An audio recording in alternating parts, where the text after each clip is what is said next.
Hello hi नमस्कार welcome back to my mini blog. तो friends आप देखिपे सकाळु सकाळु मामा मेंचे सारा शाग धरी बसले कहीं जेहेतु मो मामू घरटा पाखे तो मो मामू पु आणिकी शाग देकी जाइतिला। आज जेहेतु छाड़ खाइतिला मु बजारु माछ आ चिकेन नेकी आस्थिनी।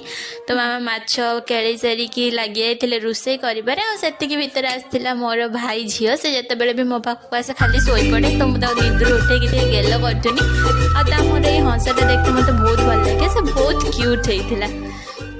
तो मु किस समय सहित खेली सारिकी जाइथिनी खाइते। तो आज खाइबार थिला कंकड़ा तरकारी खंडा माछ तरकारी आउ चिकेन तरकारी आ मामू घर आसथिबा साग भजा ता सहित थिला चुना माछ।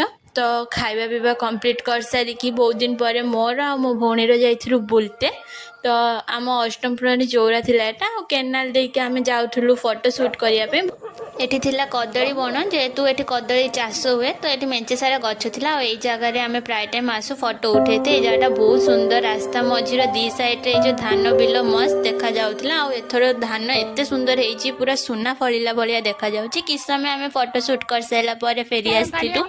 तो ए जगहटा आगुरु फांका थिला एबे नवबालिका कार्यालय हे गलानी सेठी एबे नुआ ऑफिस हेची। तो तापरे मु जाइथिली चॉकलेट आनते चॉकलेट नहीं कि तापरे मो भौण रो मोर फेरी आस्थिलु घर को। तो आज वीडियो लगी लाइक निहाती करेंगे। आपन से धान पाचिला कि नहीं कमेंट्स माध्यम रे जणेबे। लव यू ऑल जय जय।